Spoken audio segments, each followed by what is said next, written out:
Check the mic and make sure it sound right, boys.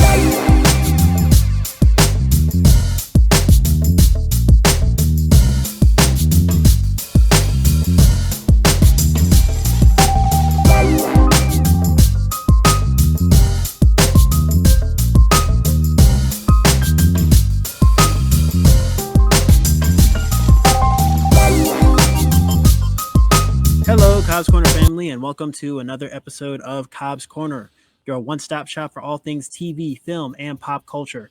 If this is your first time listening, then welcome, and to my returning listeners, welcome back. This is our 92nd episode of Cobbs Corner, so thank you so much for listening and sharing this broadcast. I guess a bit of an update. I think like last episode or episode before last, I said that we were probably going to I said that we were going to hit 100 episodes before the end of the year. That's probably not going to happen. Okay. It's probably not going to happen until January. Just, keeping it a stack.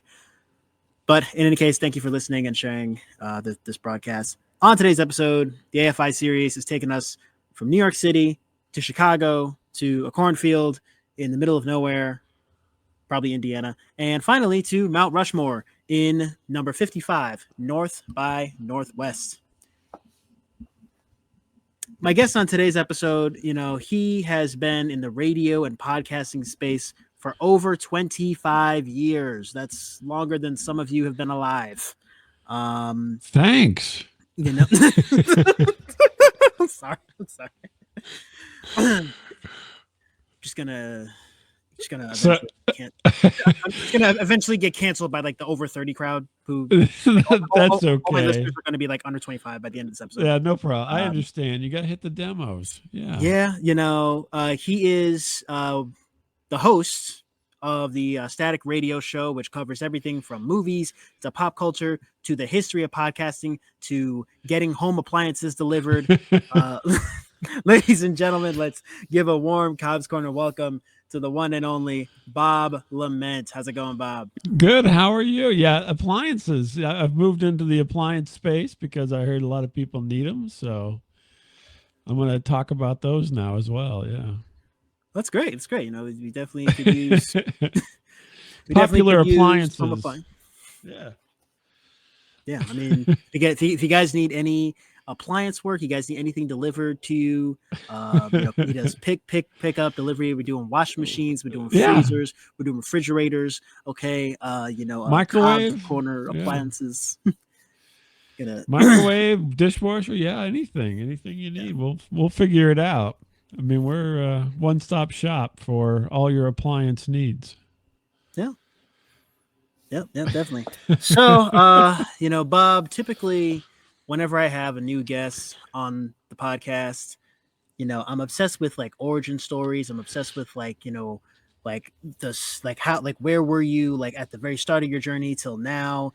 I used to, if you listen to my earlier episodes, I always did superhero movies. I'm obsessed with superhero origin story movies. Oh yeah. So I gotta know, because you've been doing this for so long, like Bob, what is the origin story of like Static Radio? Like, take us back to 1999. All right. I just want to, give you the floor and just kind of let us know what's the origin story of Bob LeMent and of Static Radio. The floor is yours. Sure. So Static Radio kind of started because my co-host and I, Miles, we used to do a show on college radio called Static. And when we graduated, we didn't do that anymore. And we went on with our lives after getting, great degrees and everything and finding our career paths. And I said, hey, this internet thing may be something to it.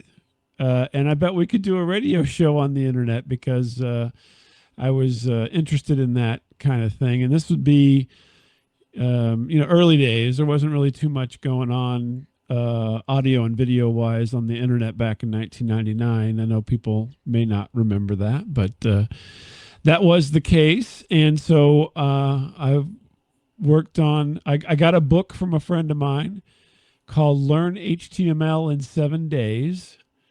And I did in 7 days, and I made our first website.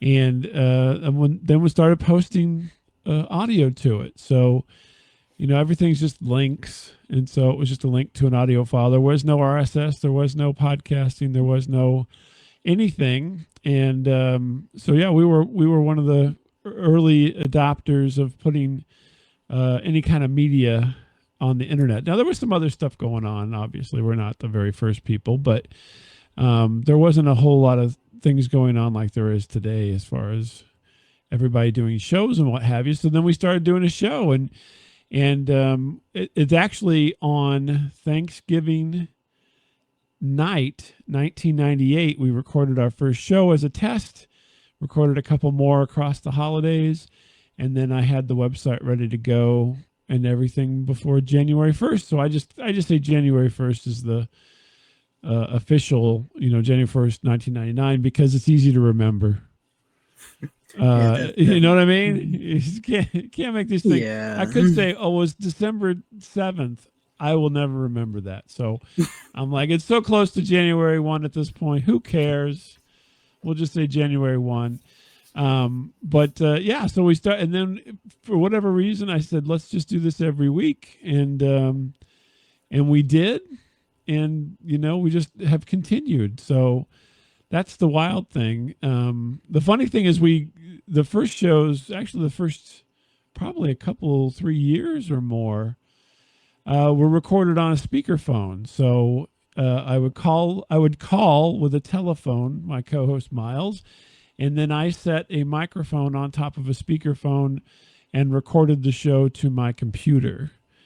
And that's how we started. I tried to get I went to Radio Shack, again, dating myself, but America's technology store, Radio Shack, it's now defunct, and got a device that could record from the phone, but it sounded way worse than just setting a microphone on a speakerphone, if you can believe it. It was like a cord that hooked into your phone and then also gave you some audio jacks and everything. And I tried it out, and boy, was it horrible. And I eventually just got a nice little microphone and put it on the speakerphone, and it worked out great.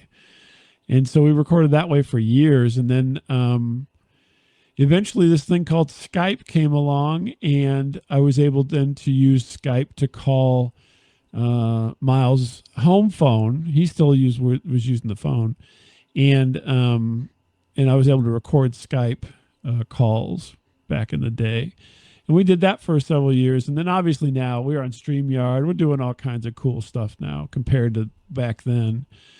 But that's kind of the origin of Static. And it's really, just a fun, the whole idea of it is for he and I to make each other laugh. And usually it revolves around elements of pop culture or current events or something that's happened, like I got a new refrigerator, stuff like that.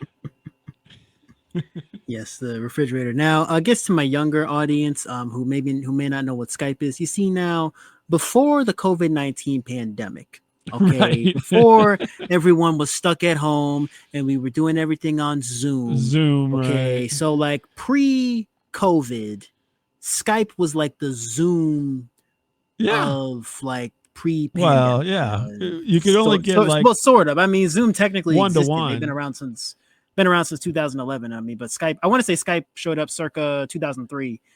Yeah, And like probably I've thereabouts, used yeah. it.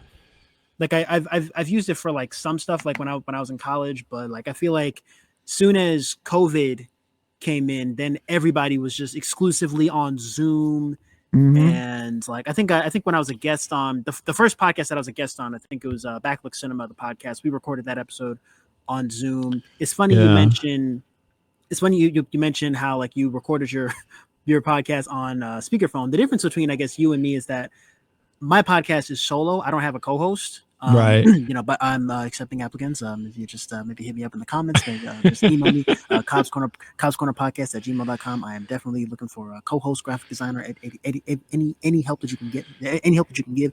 Just hit me up, Cobbs Corner podcast at gmail.com. So I don't have a co-host right now, and and I think my first episode was I think I had recorded it like just on my phone. Like I think if you go back and like you listen to like my earlier episodes, I think it was just on my phone. Like I had just like typed out the script on my laptop, and then I just like had my phone up to my ear, and I was recording it that way. I think a couple other episodes I was using like the plug-in like earbuds and just like speaking into the microphone, and so Yeah. you know.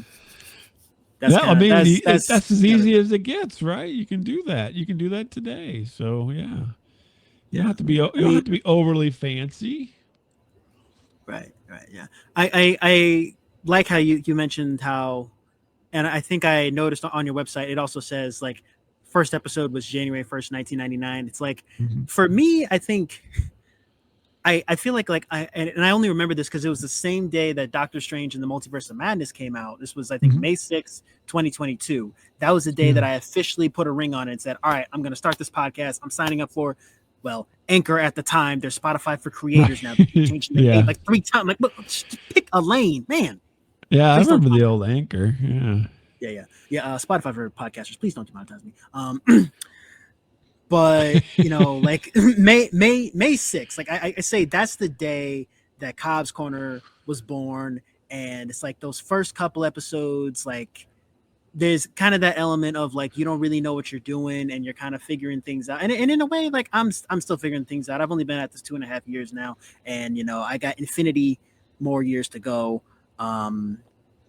But you know, it's great that like you have been doing this like longer. You were doing this technically before podcasting was even really a thing. I was listening to the episode that you did with the guy from Too Hard for the Radio, and he said how the term podcasting was coined in 2004, and at that point you had been doing this for like already been doing this for 5 years. Yeah, and you guys, I like that you guys talked about like Joe Rogan and how like Joe Rogan, he's been at it. I think he did his first episode Christmas Eve 2009. I think 2009. Yep. So he's a part of like that second wave of podcasts around like the late aughts, early 2010s. Is that second wave? You're kind of a part of like the first wave, like the pioneers that, you know, started this whole thing that we call podcasting when the internet was in its infancy, no social media yet. Everyone was illegally downloading the music from Napster and LimeWire. That's right. I think documentaries.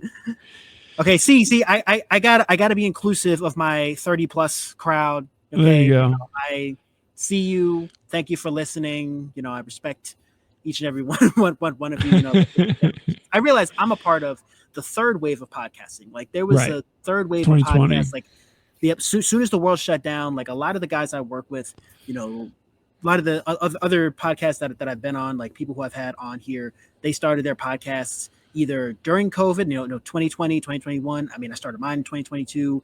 Some might have even started around like maybe like mid to late 2010s as well. I mean, I've always said I wish I started like a year or 2 years prior, you know, when everyone was stuck at home, when I started listening to podcasts during COVID.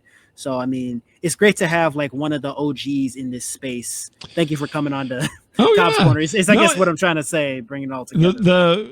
Talk about, you know, those days. So I was listening to Adam Curry, who had a thing called the Daily Source Code at the time. He's had several shows that he's done over the years. Daily Source Code was the one that was happening when podcasting became a word, and I was listening. He was talking about it because he and a guy named Dave Weiner, who is a programmer, were working on what's called the RSS enclosure, which I don't know if anybody knows, but that's what makes podcasting possible, is because the RSS feed has an enclosure, which is your MP3 file, and then lets all these programs download your podcast, right?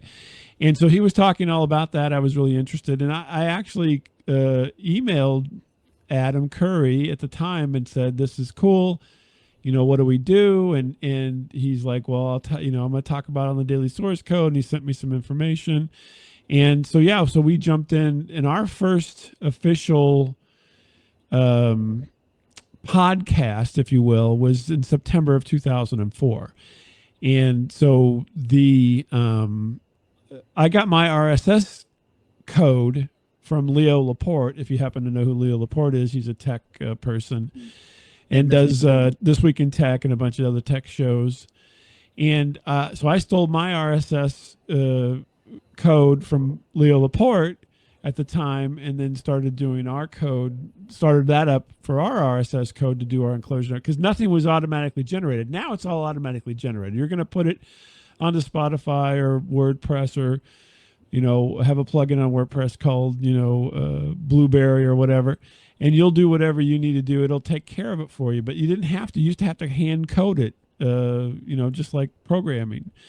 And that was the start of podcasting. And I can't find it nowadays. I really wish I would have took screenshots. If I could go back in time, I would take screenshots of this, because you can't find it anywhere. But Adam Curry had a list of podcasts, of the first podcasts, and we were one of those podcasts. And I say we were one of the first 35 because I cannot remember, but we certainly were under 50, the first 50 that he had listed. So he had a list of podcasts that he kept going until it got into the hundreds, and then things started happening where there was other places to be other than Curry's list, and so he let that go and stopped keeping the list. But the funny thing is, and he actually talked about this on Joe Rogan maybe a few years ago, which I had never heard, but at the time, during this time period, I noticed it, is Adam Curry's podcast list became, or at least was melded into iTunes. Whenever iTunes podcast came out, everybody on Adam Curry's list was on iTunes. We were on iTunes when it was introduced. And I didn't even know this. I had one of my listeners who wrote me a note and said, "Hey, Bob, did you know you're on iTunes?" And I said, "What's iTunes?"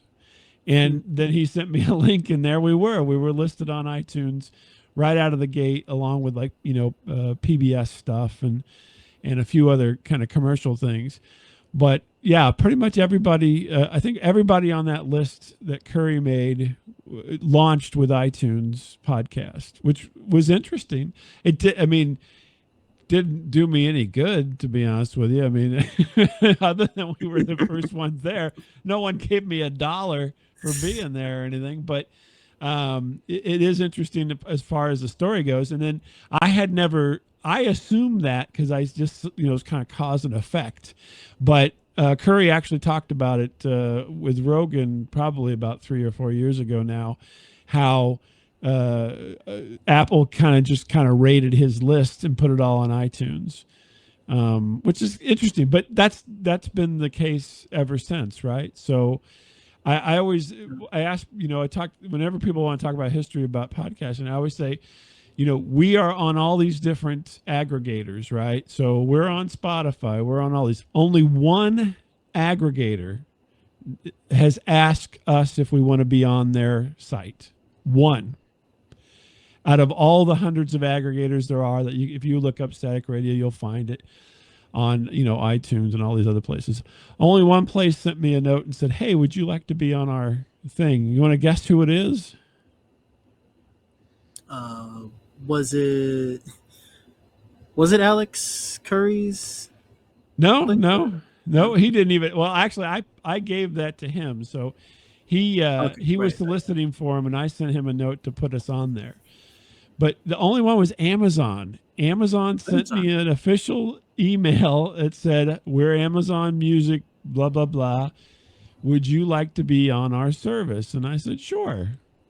But it's funny to me because we're all over the internet and all these different places, but absolutely nobody ever asks if you want to be there, which is fine because, you got to find an audience somewhere, right? But yeah, the other end of it is they're just, it's basically just running out and taking whatever's available, which is kind of interesting because if you did the same thing in reverse, then you would be in trouble. Yeah. Yeah. Well, I was gonna say how I remember when my podcast was still I was still putting together my podcast. I remember spending some time actually sitting on my laptop and copying my RSS feed and putting it on and actually putting my podcast on other platforms and and going on to these other podcast hosting sites and claiming my podcast. And then because a lot of times you gotta claim that this is my podcast, here's the RSS feed, and actually going and promoting it myself, because I do this all myself. I don't have a team behind me, I don't have editors or nothing. Okay, just putting that out there, like for my listeners, and Yeah, me but, like, neither. I It's guess mostly me. Miles yes. doesn't do a whole lot. I'll be honest That's with well. you. Shout out He to shows Miles. up. Shout out to Miles. Thank you for showing up on Static Reader. Can't wait to That's have you right. on. Showing up to be a co-host. Yeah, thank you. Yes, can't wait to have maybe both of you guys on for Rear Window or Vertigo. I'll say good luck on that. I'll ask him, but he doesn't show up too often. So yeah. Oh, But that sounded really negative. I'm sorry, Morgan. No, it's But totally, he's hard to pin down. totally I can get him once a week, and that's about the extent I of get it. his interest. So, but no, it's interesting that way. You have to work it. Now, another piece of podcasting history trivia, if you want to hear it. Did you know Twitter started out as a podcasting aggregator? Did you know that? That I did not know. It wasn't called Twitter. It was called Odeo. And Odeo was a podcasting aggregator akin to Spotify, right? And because we were a part of that community as well at the time. And it wasn't happening. And they said, you know what? We're going to do this other thing. And then it became Twitter. Isn't that bizarre? Yeah, well, Cobbs Corner family, we are getting a history lesson today. I'm definitely gonna make sure nobody cares, but hey, it's whatever, Hey, nah. I mean, this I'll tell them. I'll this is tell great. everybody about it. no, But it's there's great. all kinds of stuff like that. I mean, it is interesting how there was so many people who were doing this, and maybe they're doing it again, but a lot of folks who were doing it back then aren't around anymore. They just don't do it anymore. And if you are somebody who was podcasting in 2003, 2000, or between 1999 and 2004, I would love to talk to you. And so I would also send me a note, because I do try to find people who were active in the area back then and talk to them. I wish I would have done more of that at the time, but you know how it goes, Yeah. Hindsight. Of course. Yeah, I mean, I would love for you guys to, reach out to me. I would love to have more, guests who are kind of like veterans of podcasting. Like, even if you were maybe podcasting like in the 2010s, like if you were podcasting pre-COVID, if you were podcasting in like 2012, 2013, during that kind of second wave of podcasting, definitely hit me up. I definitely am looking to bring on more diverse and different kinds of guests on Cobbs Corner. Probably going to put the AFI list just out there in the world. But Yeah. I do want to transition a bit. Sure. So Bob, what movies have you seen recently? Have you seen anything recently? Yeah. So let's see. Movie wise, recent movies I saw Twisters not too long ago, which was fine. That was really good. You liked it that much? I didn't like it. I didn't see Twister. I haven't said seen really Twister. good twice, so that tells me that it's at least really good. It was fine. I mean, it was an entertaining movie. I mean, nobody's gonna be talking about Twisters in 20 years, but that's okay. Yes. It was fun. Yeah. I mean, I didn't know that people care this much about like tornadoes. I mean, just well, the original Twister was the 90s. I am probably going to get banned in like the state of like Oklahoma, the state of Kansas. I'm going to get like banned in like that area. I'm sure. Like, this is going to sound bad, but like all those Twisters out there, it's like, just move. Just move. That's what I'm thinking this whole time. Wow, that's hard. Just move. Well, you know what? Okay. Cobbs Corner has got a room for you in case you need it. You can come over to Cobbs Corner. So what? Oh, wow. Okay. Well, yes. Okay. I'm just joking.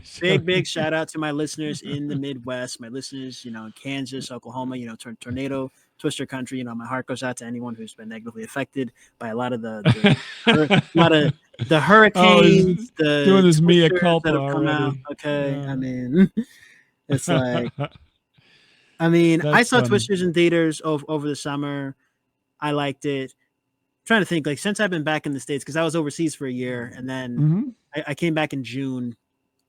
I saw Bad Boys Ride or Die. I think that was the first movie I saw in theaters. since Coming Home. I like that one. I'm not sure if I liked it as much as For Life, but I'm glad I saw Ride or Die in theaters. I just think Will Smith, Martin Lawrence, they just have like the best like chemistry, on screen. Saw Twisters. Oh, I saw The Wild Robot. Yeah, I have to watch that still. Is it good? Is it really good, or just good? Yeah. It's. I mean, I feel like I've said this probably in my Shrek audio commentaries, but I feel like DreamWorks, not that they don't never miss, but I feel like DreamWorks Animation is like they just have like more hits than misses, in my opinion. Like I just feel like they may slightly outdo Pixar. Slightly, I don't know if that's a hot take or not, but like I don't know. There's because I just feel like there's more classics with DreamWorks. There's more like movies that are good for kids and adults, so you can like watch as a kid. And then, I've had the privilege of growing up with the Shrek franchise. Like Shrek came out the same year I was born, so just watching Shrek at like 3 years old, and then 5 years old, and then again at like 12, and then now rewatching it again in my 20s, and like I'm just like picking up on all of the like adult themes and like the adult jokes, and how they really just weren't pulling their punches in the early 2000s because social media didn't exist yet. Right? Yeah, there wasn't the outrage that you could have. You were allowed to have a sense of humor at one point. I'm like, whew, man, right. That was freedom.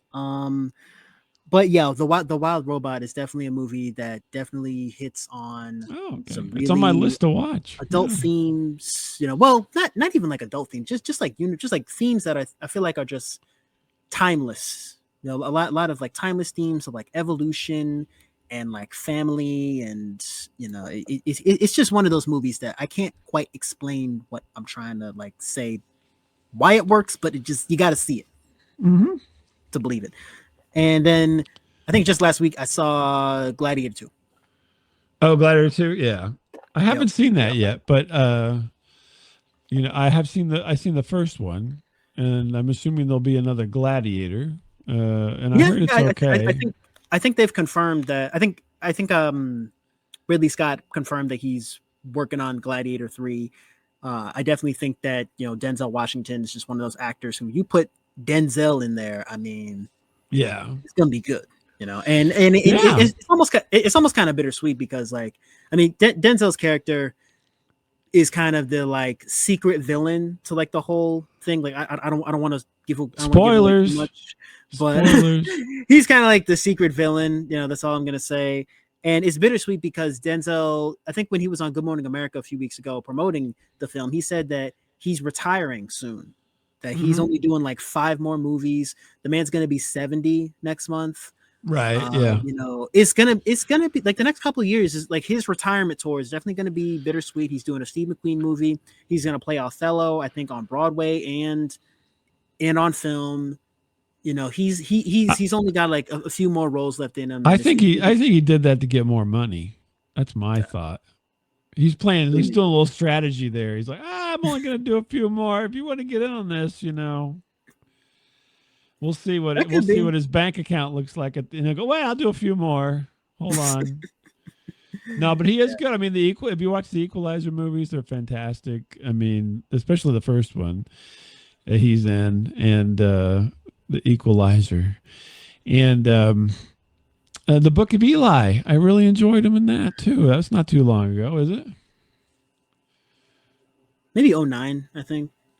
Is it that long ago? I think because I feel like I remember when that came out. Maybe 2010. But I'll have to look it up now. I'm gonna have to go searching for it. He's definitely got some range. I didn't realize that he was as old as he is. But I guess there's like still looks pretty him good, saying, right? Yeah, I mean he looks good for his age. 2010, you're right. Book of Eli, get out of town. Okay, 2010. So, but then I've also talked about how like I think Harrison Ford has said he's in the sunset of his career. Yeah, like, he's almost 80. He's 82. Oh, he's over 80. Get out of town. Yeah, he's over 80. I'm hoping they don't try to force a 6th Indiana Jones movie. Like the 5th one was just, I'm like, they are. No, they're making it. No, they're making it right now. No. Yeah, they are. Yeah. No. Why? I think it's in production. Oh no. It's called Indiana Jones and the Golden Cane. I don't know what it's called. I'm just making stuff Okay, up. good. Okay. Please tell me this is not like a real. Please tell me that you don't have like some like insider information It's at called Paramount Indiana Pictures. Jones and the Crystal Scooter. No, I'm just making stuff up. It's Indiana Jones and the Well, the thing is, not this again. Did you watch the last one? They could continue making them as a young man because they did a pretty good job of sticking his face on somebody else. I don't know the whole It was the pretty whole good. like CGI and like the AI. It came out at a time when Hollywood was shut down specifically because of AI. So I just feel like they did a pretty good movie, job of it. I kept falling asleep. That's a problem. They could have Harrison Ford sitting in a rocking chair talking about, back in the day. Okay, I defeated the Nazis. Next thing up, kids, we had to go finish off the Japanese because the Nazis fell. Then the Japanese didn't toe the line yet, so there was a little bit more war. He can go fight with the Japanese and talk about the olden days. Okay. So they'll have the real Harrison Ford in the rocking chair, and then the fake Harrison Ford, plundering the Emperor of Japan's, treasures. Okay, yeah. If anyone from Paramount Pictures is listening, definitely hit up Bob. I'm available. He's gonna have a full script put together. He's gonna have a full cast list and everything. Paramount Pictures definitely go over to. I think there's a sitcom while he's where he's teaching at the university. That's a whole sitcom. Mr. Jones, Dr. Jones class. That's what we'll call it. And then everybody, so wacky stuff happens where he gets done with class, and then there's I'm a blank on the other character's name. Dang it! His partner there at the university, and they're talking about antiquities or something, and then they spill coffee or what have you, and the comedy ensues. Yeah, I guess. They're like, this manuscript is from the time of the Egyptian pharaohs, and I dropped my coffee all over it. This papyrus is ruined. It's funny because the last, I think the 90th episode, I did Raiders of the Lost Ark. So there you go. Yeah. Now they're trying to retcon that, because now on the streaming services they call it Indiana Jones and the Raiders of the Lost Ark. That's not the title of that movie. The title of the movie is Raiders of the Lost Ark. So if anybody gets tricked by that, it's probably one of those things where like how when A New Hope first came out, it was just called Star Wars and there was no number. It was just no like numbers. Star Wars. It wasn't Star Wars Episode 4, New Hope. Like that was a later like thing. Right. But anyway, it wasn't the scroll, but that wasn't the name of the movie. It was called Star Wars. True. Well, Bob, why don't you take it away? We're going on to the next thing here? Yes, to the actual title of today's episode. As we've talked for the last 33 minutes about. There's more to this? We're gonna do more? Okay. I guess there's more. It's in the title, listeners. Unfortunately, it's more famous than I am. North by Northwest. Get out of town. Yeah, North by Northwest. So here's the introduction, Morgan. A New York City advertising executive goes on the run after being mistaken for a government agent by a group of foreign spies, no less, and falls for a woman whose loyalties he begins to doubt. The storyline, this intro and storyline is provided to us by IMDb, the best way to run a podcast, IMDb. Potential sponsorship. Storyline.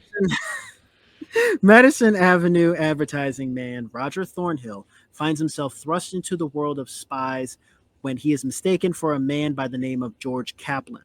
Foreign spy Philip Van Dam and his henchman Leonard try to eliminate him, but when Thornhill tries to make sense of the case, he is framed for murder. Now on the run from the police, he manages to board the 20th Century Limited bound for Chicago, where he meets a beautiful blonde, Eve Kendall, who helps him to evade the authorities. His world is turned upside down yet again when he learns that Eve isn't the innocent bystander he thought she was. Not all is as it seems, however, leading to a dramatic rescue and escape at the top of Mount Rushmore. Who is this movie directed by, Bob? So, yeah, you wouldn't believe it. The director is Alfred Hitchcock, an Academy Award nominated director. He's also known for Psycho from 1960, which is number 14 on the AFI Top 100, as well as Vertigo, 1958, which is number 9 on the AFI Top 100, and The Birds, 1963, that didn't make the Top 100, but that's probably because Tippi Hedren was in it, and she's just terrible. I haven't seen The Birds. The only Hitchcock movie I've seen before watching North by Northwest was Rear Window, because I took a film class in high school. I'm not sure if I talked about this on this podcast or not. I did take an intro to film studies class my junior year of high school. And I think the second movie we watched was the first movie we did was The Conversation by Francis Ford Coppola. Great. And the second movie we did, because all the movies had to do with surveillance, the second movie we did was Rear Window. Oh, fantastic. So I was put on to Alfred Hitchcock, but that's the only Hitchcock film that I've seen, I guess, just like for a bit of context. Wow, really? Well, it's a good one to watch, I'll tell you that. I mean, but I know I've heard of like The Birds, and I know still to come, like we're going to do Rear Window eventually. We're going to do Vertigo. Jimmy Stewart, Lisa, get back from the window. He's looking at us. So you have to watch the movie. I mean, it's a really bad Jimmy Stewart, but that's pretty close. Yeah. The movie's written by Ernest LeMent. He is an Academy Award nominated writer. He is known for his work on West Side Story in 1961. That is number 51 on the AFI Top 100. Sabrina in 1954. And The Sound of Music from 1965, which is number 40 on the AFI Top 100. The other writer is Gerald DeVries. He's also known for Cold Sweat, 1970, Rocambole, 1963, Red Sun, 1971, and The Iron Mask, 1962. Cary Grant stars. Of course, he's been a Academy Award nominated actor, and Cary Grant, Judy, as Roger Thornhill, known for playing Johnny Ascarth in Suspicion, another Hitchcock movie, 1941. Peter Joshua in Charade, depending on how you want to say that, in 1963. And Devlin in Notorious, 1946. Another Hitchcock movie, Notorious. Charade wasn't, I don't think. Was it? Was it Hitchcock as well? I don't think so. Notorious and Suspicion, I'm pretty sure were. But I do know that Cary Grant, he's definitely been in a number of Hitchcock. Oh, yeah. I think like Alfred Hitchcock, Cary Grant, that's one of those director actor deals. Later on in the trivia, we're actually going to find out about the whole Hitchcock James Stewart dynamic and James Stewart did not end up playing Roger Thornhill in this movie. But did you know Cary Grant was in the competition to be James Bond originally back in the day? I can see that. Totally. Like, everybody loved him as James Bond. Yeah. Right. I've heard in one of like the reviews that I was watching as I was researching North by Northwest is that North by Northwest is the best Bond film that never was, and that Cary Grant is probably the best James Bond that never was. Yep. And he was a little, I think he may have turned them down because he was older at the time, and so he didn't feel that he could do it. But yeah, Cary Grant, and you didn't even like my Cary Grant impersonation. Oh, that's all right. It was very bad. I don't know. Tell me, dear, why are we here? I'm not Am I Roger Thornhill? Of course I am. Go ahead. You're next. You should be a voice actor. You should break into the voiceover business. You know, if anybody in the voiceover business, anybody from Paramount Pictures, anybody needs a voice actor, right. Hit up my friend Bob, because I said so. Okay, Yeah. that is who he has my endorsement. Okay, he's got the endorsement. Thank you. Of, Cobbs Corner. Cobbs Corner endorsed. Thank you. Cobbs Corner endorse. Exactly. Yes. The movie also stars Eva Marie Saint, Academy Award winning retired actress, because I looked her up, as Eve Kendall. She's known for playing Edie Doyle in On the Waterfront, 1954, number 19 on the AFI Top 100. Martha Kent in Superman Returns, movie I haven't seen since it came out. And she was the adult Willa in the 2014 film Winter's Tale. Another person who was in this movie is James Mason, an Academy Award nominated actor as Philip Van Damme. James Mason, who's been in a bunch of stuff. He was in 20,000 Leagues Under the Sea. He played Captain Nemo.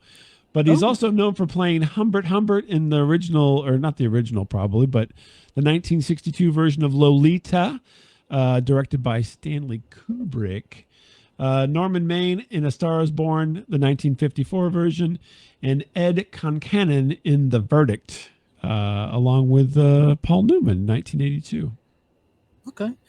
Yeah, it's funny you mentioned that. Was it Lolita that's directed by Stanley Kubrick? Yeah, Lolita! Yeah. Come here, Lolita! That's my James Mason voice, because I always think he sounds like he's straining. Lolita! Right. Well, I've only done one of Kubrick's films. I did 2001: A Space Odyssey. I think I did that episode back in like January. I forget which number episode that is. So I guess to you, Bob, and to all the listeners, once you're done listening to this episode, go and listen to 2001: A Space Odyssey. At some point, I think A Clockwork Orange is on the AFI list. I'm going to get to it at some point. Yeah. So I guess since we've gone through the intro, let's go to Cobbs Corner.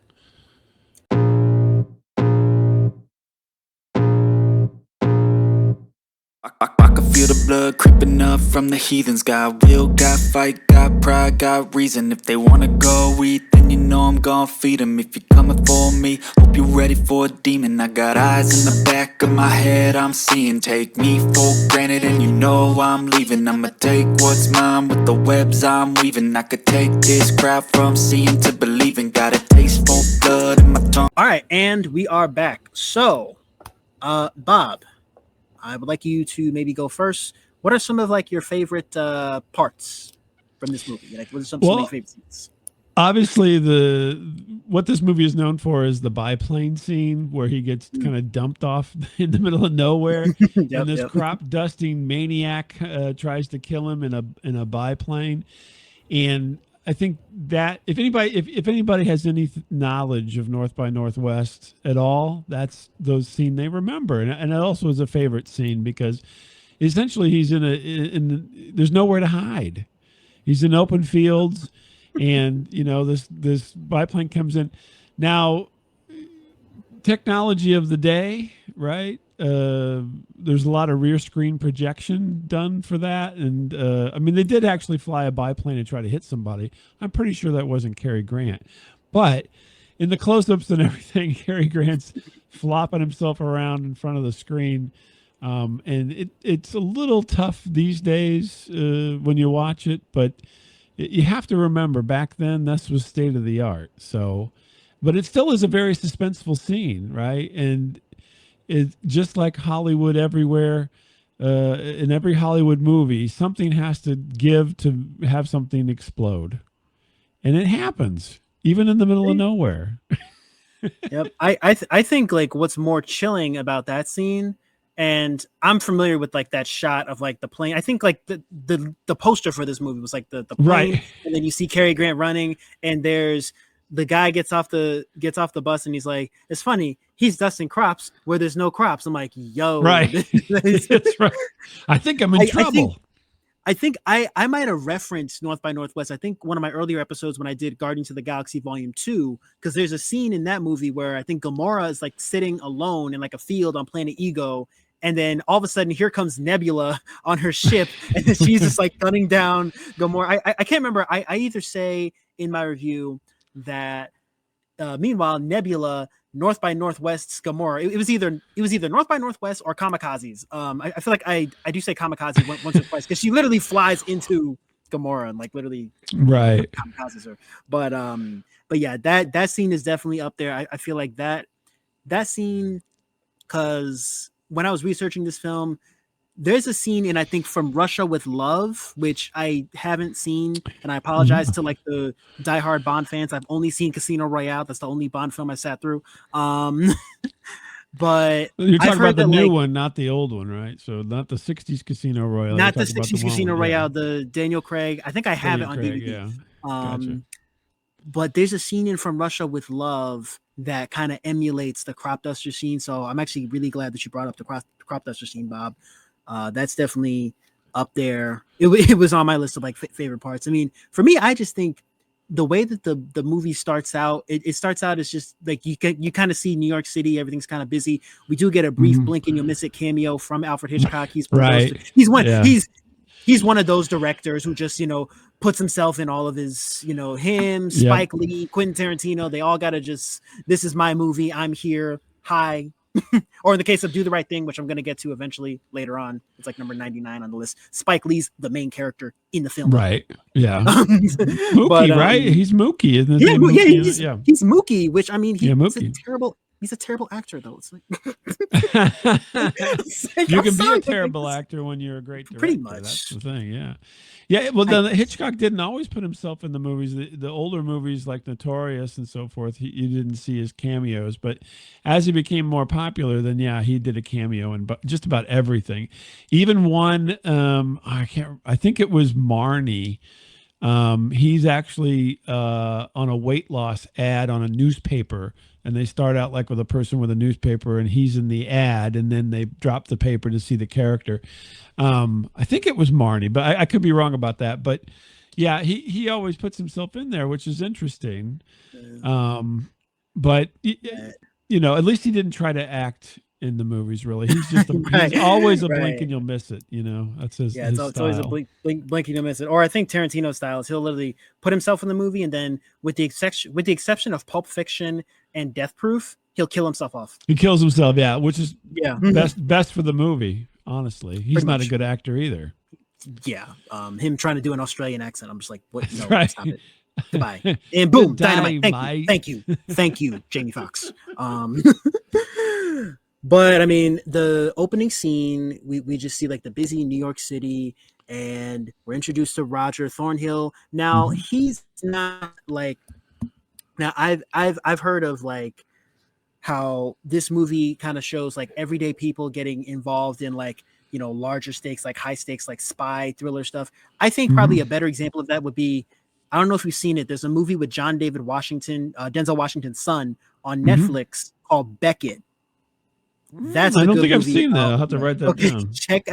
Check out Beckett. I might review it on the podcast at some point. But Beckett, I think that's a better example because he's a guy who's literally just in Greece on vacation, and then he gets caught up in like whatever, like, protest or whatever's happening, and then like he's on the run from some like criminal organization, and he's just kind of there on vacation, but like he gets kind of caught in the crossfires. That's a better example. I think Roger Thornhill, we do see how he kind of works in one of those tall buildings. He's like Madison Avenue. He's in what is it? I'm looking back at the intro. He's in advertising, so he's advertising, he's one of the higher ups in society. He literally he's a madman. He's a madman. The Mad Men scenario, if you watch that show. Yeah. I'm familiar with the show, although I have not watched it. I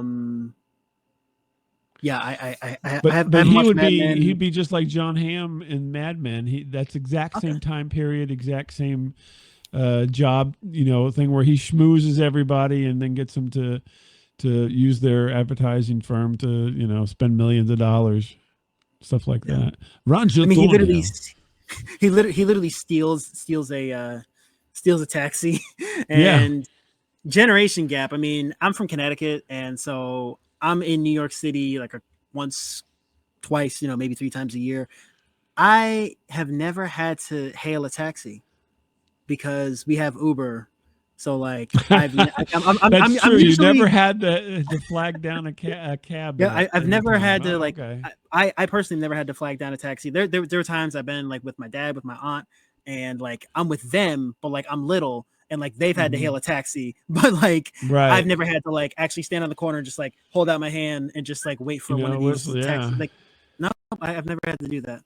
Yeah, well, So a technology is fantastic. Yeah. bit of a generation gap. I mean, it's always like I watch these old movies. Part of me wishes I was alive at that time, and Well, just like what was it? What was it like seeing it in theaters? I do love the shot where like I think he's like supposed to be sitting at that like diner, and then the camera quickly pans over to like the guys standing on the outskirts in like the suits and the top hats, and they're like Kaplan, and it's all downhill from there. right. Yeah. Now the other scene that's big is Mount Rushmore, right? So they find themselves in Mount Rushmore, and gets chased around there, and supposedly climbing up on Mount Rushmore, which is really hard to do if you've ever been. But yeah, I mean that's very iconic as well. And the hilarious thing is I went to Mount Rushmore a little while ago. I can't remember now what year it was, but probably like 2016 or something. And the set, which they were on a set, I don't think they were actually at Mount Rushmore for that, is exactly like the cafeteria for Mount Rushmore. It's exactly the same. It's wild.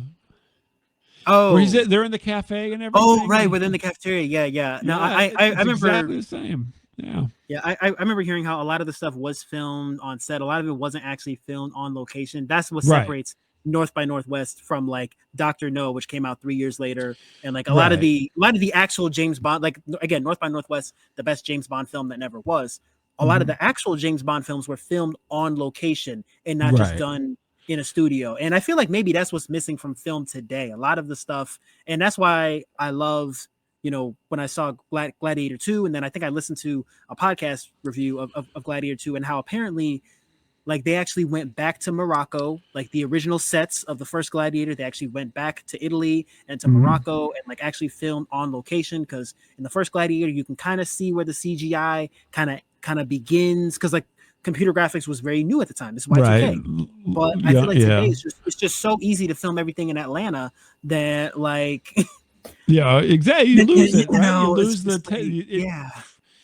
But yeah, so Hitchcock was known for being mostly in the studio. He loved to be in the studio because it was easier. And so that was, his MO was that he would have other, second unit people go film all these things out in the world, and then he would be in the studio. Except in this movie, they did go to Monaco, right? Because he wanted to go there. I think that's a piece of trivia. Maybe I'm jumping the gun a little bit. But at the end of the movie, they're in they're in Monaco, and he actually went there to film things because he wanted to go on a vacation.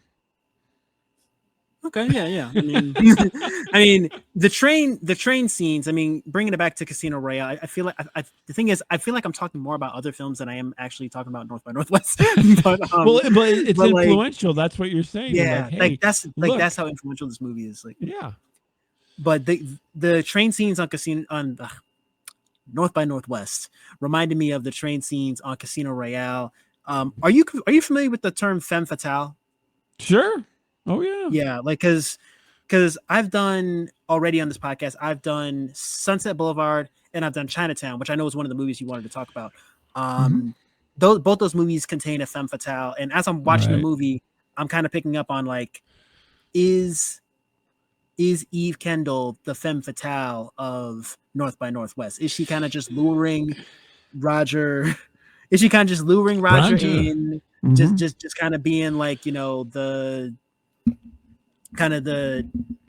seems like a damsel in distress, she's very seductive, and she's trapping blonde, him. Like is she kind of trapping him into her scheme? But but after like watching the movie beginning to end, I'm not entirely sure if Eve Kendall and say Cypher in Casino Royale are like in the same category. Like I'm not entirely.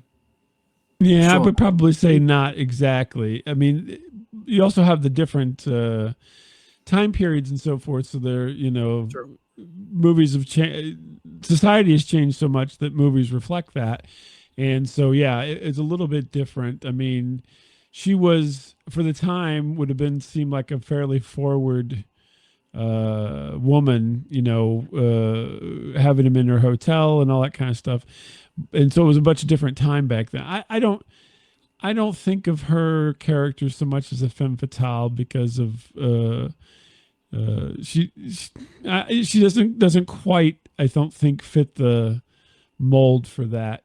Maybe in a light way, maybe femme fatale light, perhaps, if that was even really a thing. If that's a thing. Yeah, but I mean, it's just a lot of times, like when I'm watching these movies, it's like partially I'm watching them because I know I'm going to review them, but then also like I kind of have to kind of stop myself every now and again and just kind of like watch the movie and enjoy it and not be such a like film scholar that I'm like looking at this movie through the lens of like like the different tropes and stuff. But like you have to enjoy it as a movie. I mean, it's entertainment. Yeah. I mean, so it's a very entertaining movie, even after all these years. It's still an entertaining movie. It's not. It's not. So a lot of times, and I don't know what the cutoff would be. So you're a younger man than I. I would say for me personally, I don't like to watch too many movies beyond like the mid 60s.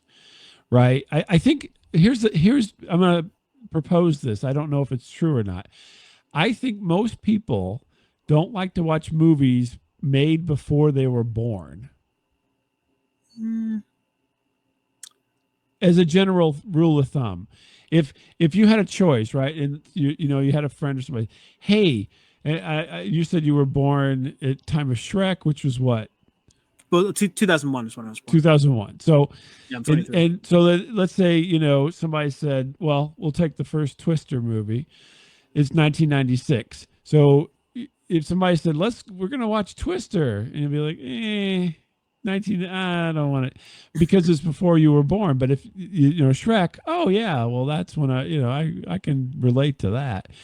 And so I think a lot of people would, kind of, even though it's on the AFI list, it's an older movie. And so therefore you're thinking, maybe I don't want to watch this necessarily.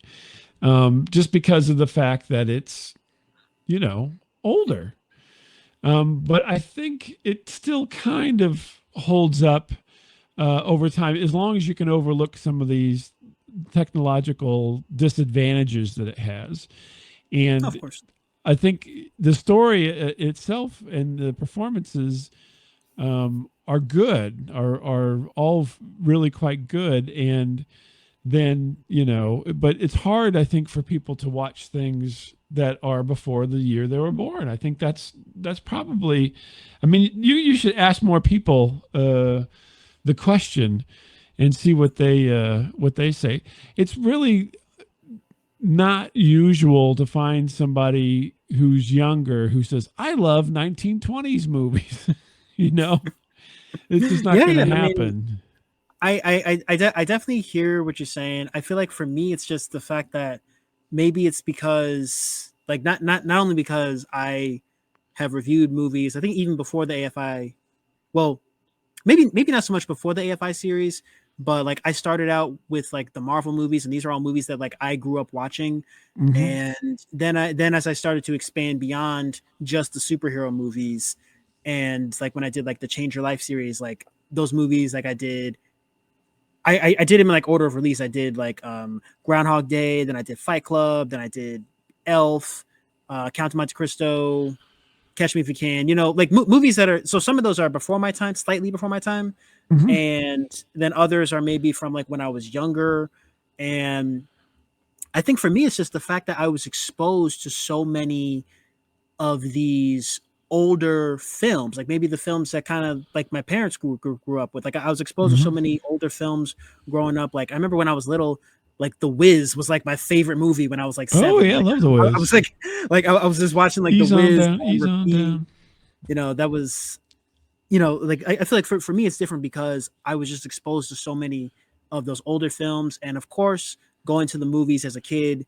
I remember seeing The Incredibles, probably like one of my earliest film memories. Like I was 3 when The Incredibles came out, and I've watched that movie again and again and again, and like I think that's definitely a classic because there's stuff in there for kids and for adults. I feel like as an adult, I would say The Incredibles, it's not even a kids movie, right? Yeah. But like it's really not. Like it's an adult movie you can watch. Okay, well, it's a movie for I guess older people that you can watch with your kids, with your nieces and nephews, but I feel like for me, like I'm just so drawn to older films because of the lack of technology, because they were limited by the technology of their time, because they're especially movies that came out pre-internet. Like there's no internet yet.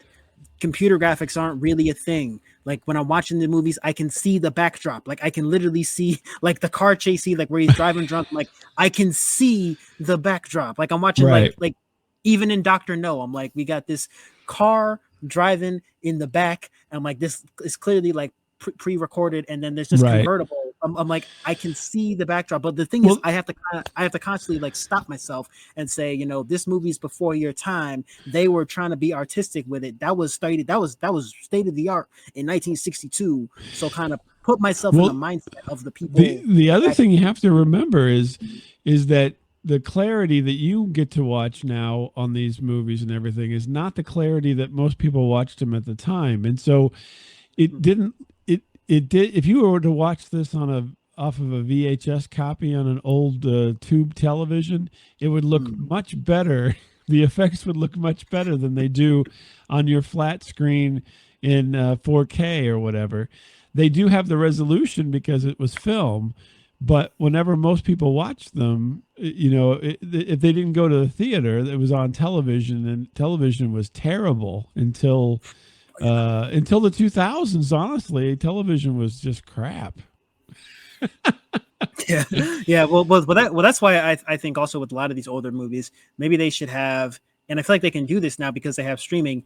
Like, give us the original, like the original film with like the original quality. Because I know as like other like physical media device, like physical media, like mediums came about, like as you went from like the laser disc to the VHS tape, which I'm old enough to remember VHS tapes. I'm not old enough to remember laser discs, but I'm old enough to remember VHS tapes.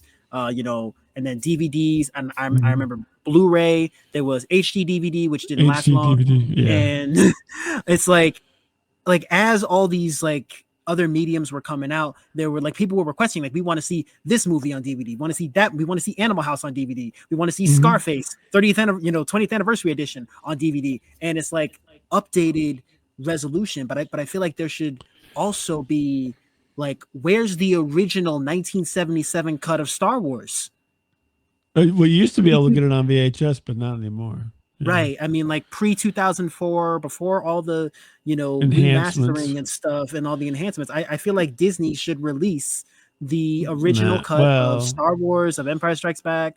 Like, I get it. We got the technology and everything, but I think maybe, like, to your point, Bob, like a lot of the, like our ability to kind of see the film quality and the film technology of that time as state of the art, as opposed to just a step along the journey to where we are now, and like and kind of just acknowledge that this was state of the art, this was advanced, this seemed like futuristic, like the next big thing 60 years ago. I mean this movie is like what, 65 years old now, so like I mean they were being artistic with it at that time. But yeah, definitely.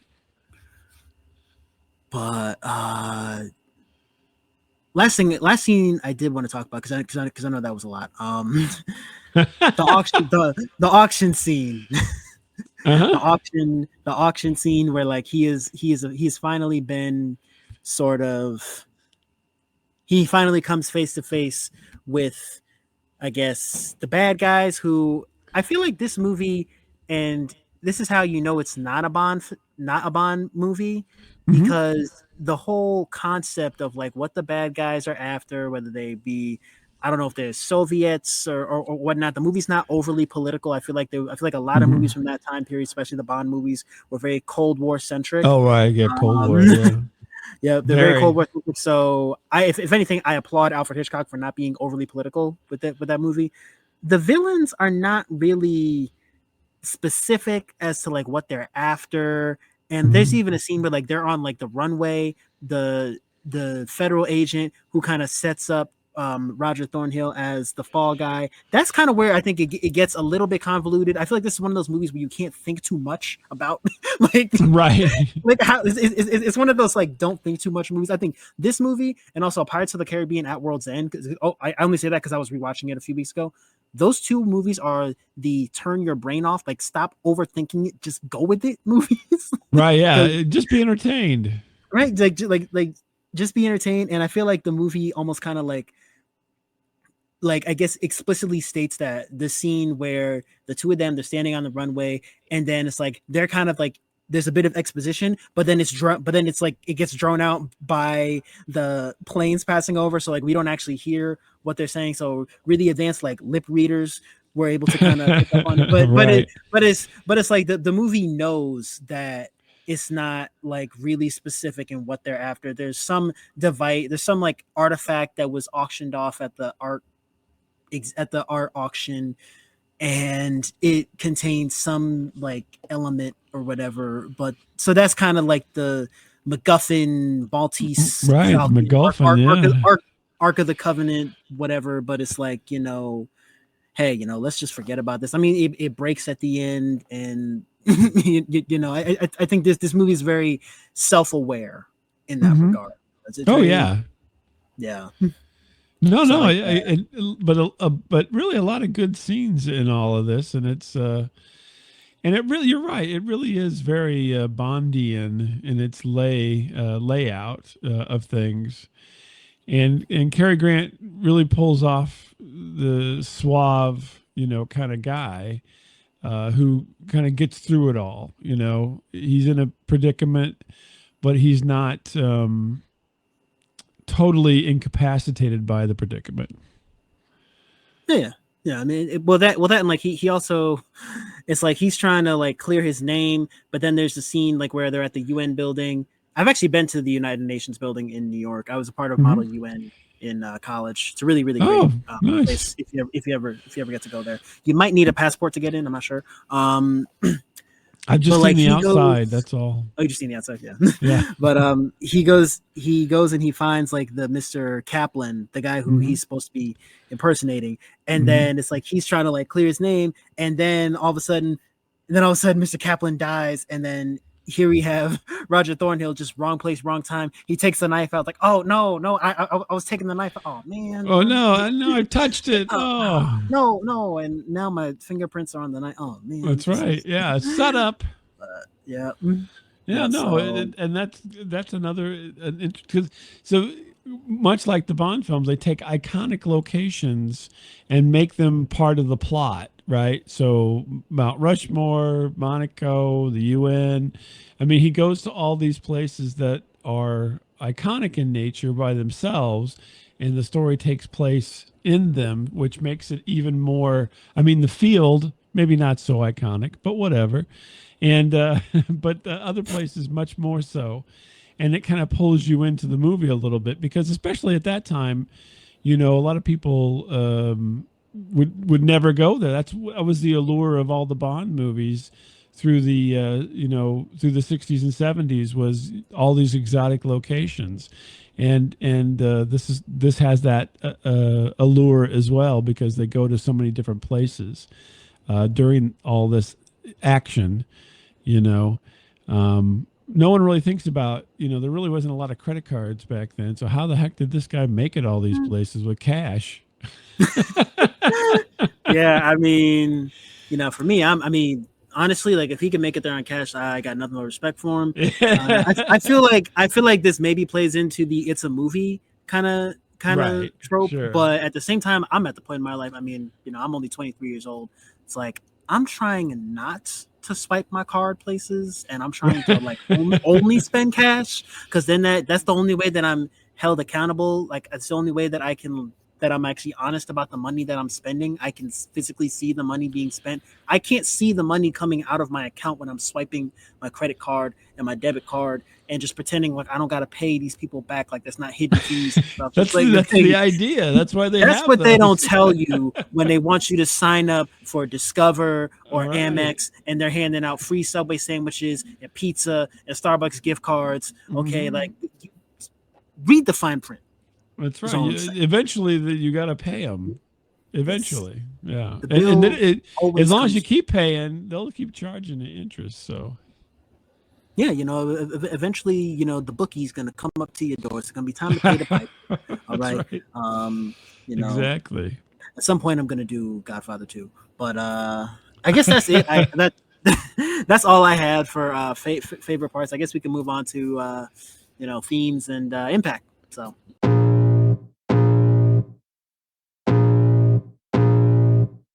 I can feel the blood creeping up from the heathens. Got will, got fight, got pride, got reason. If they wanna go eat, then you know I'm gon' feed them. If you're coming for me, hope you're ready for a demon. I got eyes in the back of my head, I'm seeing. Take me for granted and you know I'm leaving. I'ma take what's mine with the webs I'm weaving. I could take this crowd from seeing to believing. Got a taste for blood in my tongue. is that where we're at? Themes and analysis. Yeah, themes and analysis, themes and main takeaways. It's had like so many different titles, and Right. So, I guess one of the things is don't fall for strange women. That's one of the takeaways, right? yeah. I guess that's the takeaway is don't fall for strange women. I feel like for this segment, I guess like when I was doing the MCU and I came up with like the title like themes and analysis, like or like themes and impact, I was thinking like what are the themes of this movie? What's the impact it's had on the MCU? So I guess now that I'm like away from that and I've kind of like kept that title, kept that segment of themes and analysis, I think this movie, we've already talked about the impact, the cultural impact that this movie has had. I mean, even impacting, the Marvel Cinematic Universe. I don't know if James Gunn intentionally did that as a nod to North by Northwest, but I kind of drew that parallel. And I hadn't even seen North by Northwest, and I knew about the crop duster scene, and now I've actually seen North by Northwest, and I've thought, and I had a flashback to Guardians of the Galaxy Volume 2. I'm like, okay, yeah, nice little parallel, nice little way of paying homage. I would say it was intentional, even if they may not say it was intentional, but it was intentional because everybody. So if you get into the topic of creativity, everybody who is in a creative field draws from the creativity that they've seen before. And if anybody is in the movie field, chances are they've watched a lot of other movies. And in doing so, they glean the parts that they like or the parts that they think will give the audience a reaction. And so, yeah, and I wouldn't call it plagiarism per se, as much as I would say, you're right, it's an homage, right? So they're like, I really like this movie, so I'm going to put something that is similar and, of the essence says this is like that other thing that I saw. So like the plane scene, right? And so yeah, I mean, I think that happens over and over again. And then Hitchcock is also oddly he's invented some tropes that just get played over and over again in movies. Now, the interesting thing is some of those go back even further. So he's the person who's holding the torch now, but he got it from somebody else in a different sense before. So, even though, we may think it started here, chances are it didn't. There was other, people who were doing things, like if you think about there's a movie called Ben-Hur, and they have chariot races, right? Oh yeah. Ben-Hur's number 100 on the list. Yeah, and so Ben-Hur had a previous incarnation, and they had a chariot race that was very dramatic for the time. And so all these things kind of come up through, and they riffle through all these movies up until now. And so those are all everybody kind of puts their stamp on it. And so even though Hitchcock is heralded as this kind of creative genius, he really, was watching everybody before him and then putting his own twist on it. Same thing with Tarantino, right? Same thing with Kubrick. Same thing with Scorsese. All of these people, there was a lot of old gangster movies, but whenever it came to the 70s, Martin Scorsese was the gangster movie guy, right? So You know, it all happens, and everybody steals from the previous one and gives it a twist with the new technology or the new thought and what have you. And so, you know, it is interesting. Some last longer than others as the pinnacle of that, like the biplane scene. But eventually, you know, maybe the Guardians of the Galaxy scene will be the one that people point to in another 20 years. Who knows? Yeah, who knows? I mean, I think when I was a guest on a podcast called Behind the Brand. It's actually a local radio show in New Haven, Connecticut. So I was actually on the radio. This was last July. I want to say July 2023, like just before I left the United States. And I think we had talked about how, like, I think there's like a book called like Hero's Story or Hero's Tale. And you realize that there's really only 7 stories. There's only like 7 different like types of stories. Mm-hmm. Like you can think of it like in music, there's only like 7 notes, A, B, C, D, E, F, G. And there's like, you know, sharps and flats, and like there's like variations of those notes, but really every song that you hear is just that artist's their own spin on those 7 notes, their own like spin on like, you know, the 7 notes and the variations of those notes. So really there's only so much room for originality. I think Steve Jobs had a quote that said, "Good artists copy, great artists steal." And you have to know how to like steal like an artist. Like I think even when I was overseas and I was teaching a class, originals versus remakes, we had done The Lion King. And The Lion King 1994 versus The Lion King 2019. I brought up how in recent years there was some controversy with the 1950 anime film Kimba the Lion, which The Lion King is similar to, even though Disney, they claim that The Lion King was their very first original movie, their first movie that's not based on a Brothers Grimm fairy tale, the first original script, first original story. And of course, there's, you know, similarities with Simba, Kimba. You know, Disney claims they didn't steal the idea from the Japanese creators, but The Lion King's also been compared to Hamlet, and and I feel like a lot of people don't know this. Hamlet is actually based on the Norse mythology. In Norse mythology, there's a character Amleth, and Hamlet is actually an anagram of Amleth. Shakespeare, he drew inspiration from Norse mythology. You know, from Amleth we get Hamlet, and then so although The Lion King is not technically based on Hamlet, there's of course those similarities. So again, it's like there's only 7 stories that are told, you know, person versus person versus environment. There's dramas, there's comedies. There's only so much room for like genres and subgenres and like doing it 100% original, you know, doing something unlike anything that anybody else has ever done. It's like, So I wholeheartedly agree with you on in that regard, Bob. Yeah, you just have to put your own twist on it. That's the deal. You just take one of those and you start it out and you put your own twist on it, and then it becomes yours, right? So then you're good to go. And I think that the Hitchcock had a talent to. And you mentioned MacGuffin earlier, which I'm glad that you did, because I think that's gotten lost over time. Because that was one of his things, was he always had a MacGuffin in every movie, and the MacGuffin is what drives the plot, right? So you have to drive the story somehow. You can't just have a story that doesn't have an engine, and the MacGuffin a lot of times becomes the engine to the story.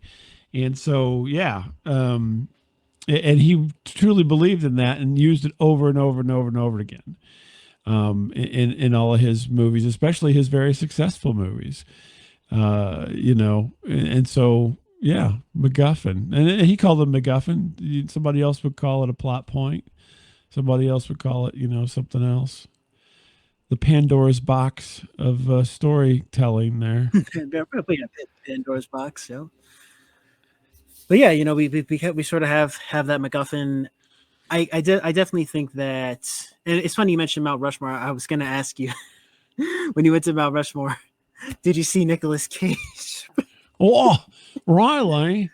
No, I didn't. And we didn't go on top of Mount Rushmore like these guys did, or like Nicolas Cage did. But unfortunately, yeah, I wish, right? Book of Secrets. I actually haven't seen I haven't actually seen all of National Treasure Book of Secrets. I remember when it came out, I saw the first one because I have the first one on DVD. I didn't like the first one at first, but like upon like the second watch, I realized it's actually a pretty good movie. Who knows? I mean, maybe there is a map on the back of the Declaration of Independence. Who knows? Who knows? Who knows? Let's find out. Who knows?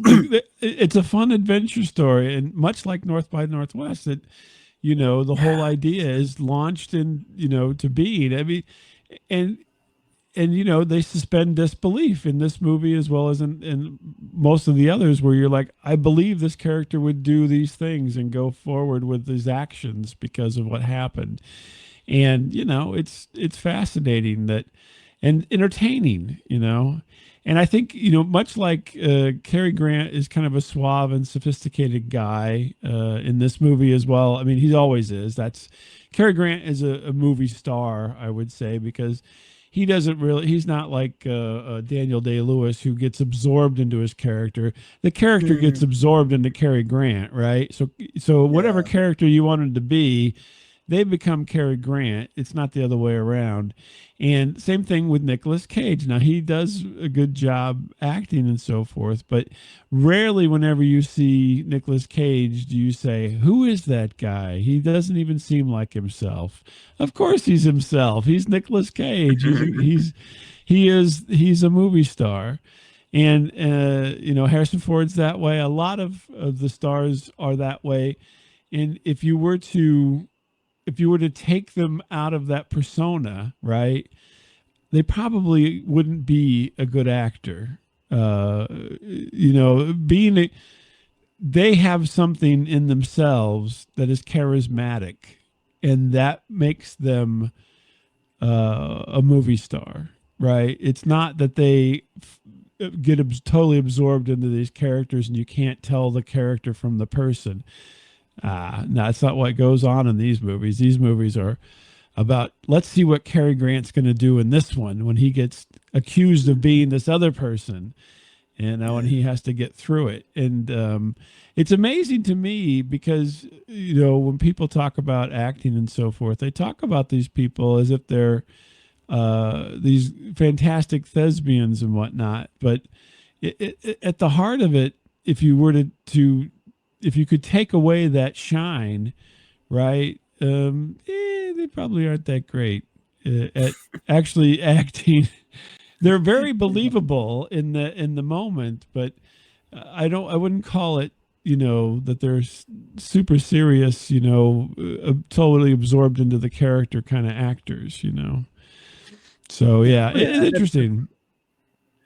Yeah, I was also gonna point out Denzel Washington. I think he's another one of those actors who's like, every role that he's in is like, it's like you're kind of on the edge of your seat of like, what's Denzel gonna do in this movie? And like I've even talked like with relatives about like what are Denzel's like top like what were his like top 10 performances, and like I mean, like I think my dad had said that like he thinks Training Day is like peak Denzel, specifically the whole King Kong ain't got shit on me scene. Like that scene specifically is like Oscar winning, Denzel. But I also think, for Denzel Washington, I think he maybe should have at least gotten nominated for an Oscar for his portrayal of Malcolm X, because I feel like with that movie, and maybe it's because I've also read the book cover to cover and seen the movie, but I think like with that performance,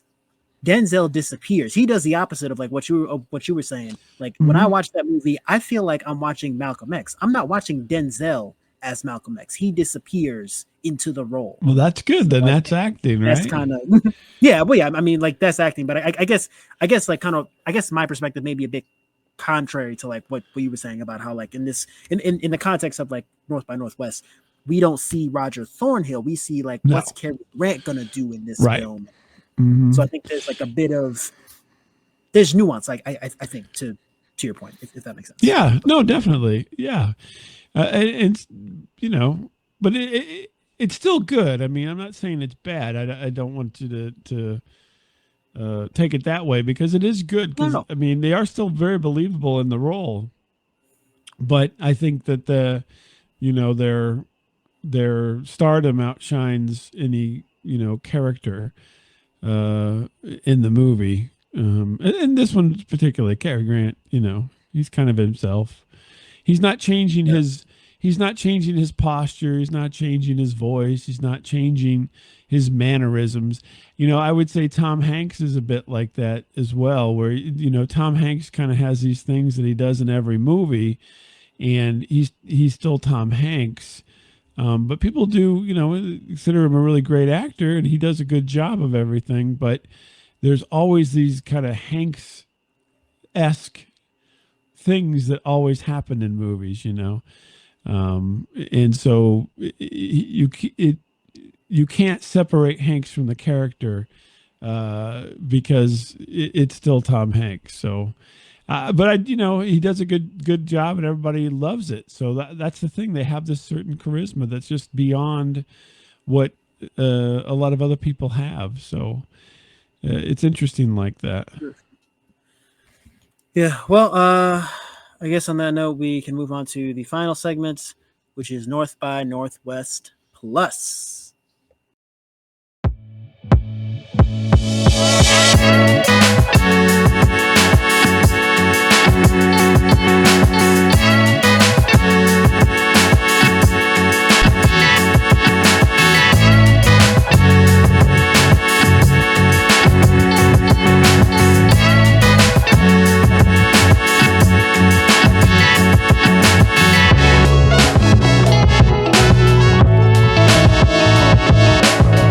Oh, you want me to go first here? Okay.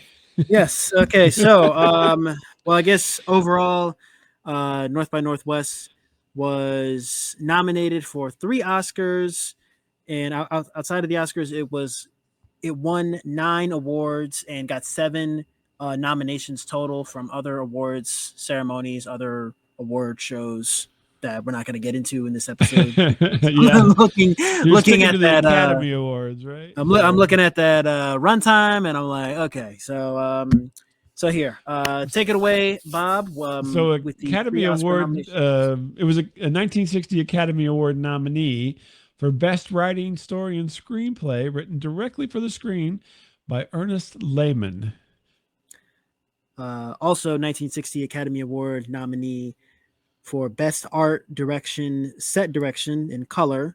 We got William A. Horning, Robert F. Boyd, Merrill P., Henry Grace, and Frank R. McKelvey. So this movie was nominated for the set decoration, and I know we talked a lot about the setting and the car chases and stuff, but this movie was actually at least nominated for.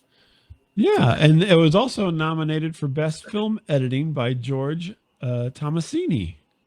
So yeah, man, this movie has definitely earned its spot on the AFI Top 100. So on to the trivia.